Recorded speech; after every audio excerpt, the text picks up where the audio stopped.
Hello friends, Rebecca here, the Dragon Librarian from Farmington Community Library, and Elwing and I are here today to talk to you about a fantastic book that we absolutely adore, and we hope that you will like it as well.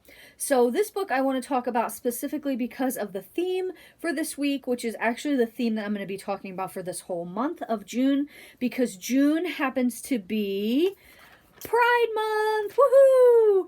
So if you didn't know, this is a month of pride for the LGBTQ community. So this is a really great month to try to read a book that is about characters that are LGBTQ or by authors that are LGBTQ. So that is what we're going to be focusing on this month. And this week, to kick it off, I decided to start with a book that I absolutely adore. So some of these books I'm going to be talking about this month are contemporary or realistic fiction. Some of them might be fantasy or science fiction. And some of them could be historical fiction.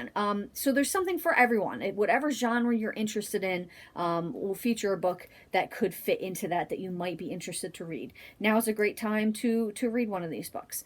So what is the one I'm specifically talking about today? It's a book that I love. I read it a few years ago, like I said, and it's just absolutely amazing.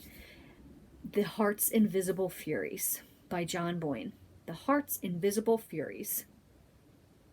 Now, if you haven't read anything by him before, you may recognize the name because he is actually also the author that wrote The Boy in the Striped Pajamas, which is a book geared for a younger audience. But this is an adult novel, and I don't want you to feel overwhelmed when you see the size of it. Yes, it is a really big book. It's well over 500 pages.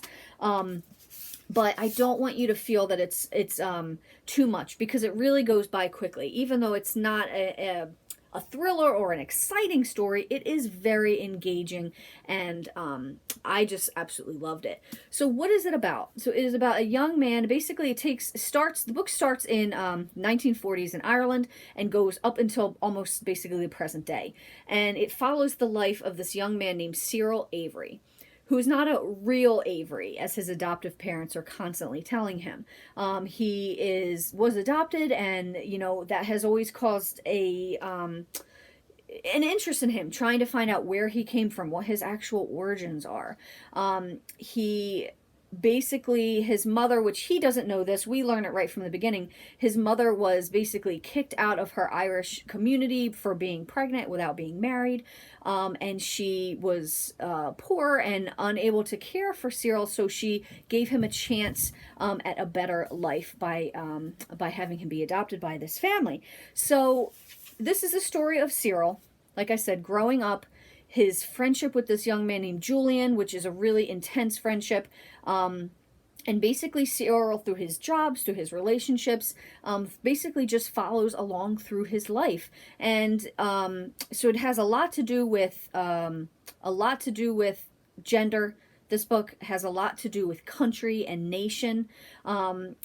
There's so much that goes on in Ireland that I didn't know about historically. So I would definitely consider this a historical fiction book, but also contemporary as well, because like I said, it leads up into the present day when Cyril is an older man.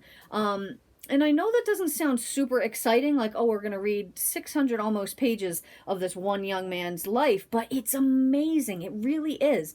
Like, you start out the book with the mother and what she's going through, to where Cyril is born and how he's adopted out, and basically just growing up, and you really just come to care for Cyril so much while reading this. You just absolutely are rooting for him. You want everything to go well for him. He makes so many mistakes, which I really like. I love protagonists that are also flawed, because I feel like they're easy to identify with, even if they may not have the same flaws that you have. Somebody that messes up sometimes I think is a little bit more believable than somebody who never does, right? So Cyril makes mistakes, and there are times you're going to want to reach through this book and just shake him. But obviously that's not going to help. He continues to do the things that he does. But you basically just want to see him succeed in life and be happy.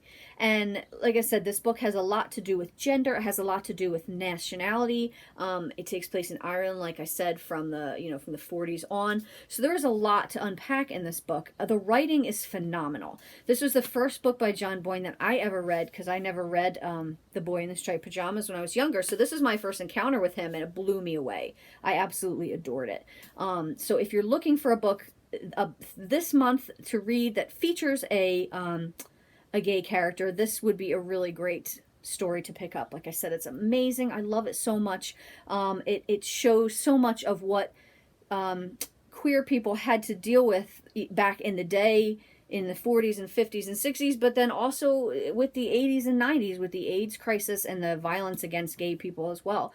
So there's a lot here that is just so incredible to read about. Really engrossing story, like I said. The Heart's Invisible Furies. Well, that's what we've got for you guys today. I hope that this book sounds as interesting as I found it to be. If so, please feel free to check it out from Farmington Community Library.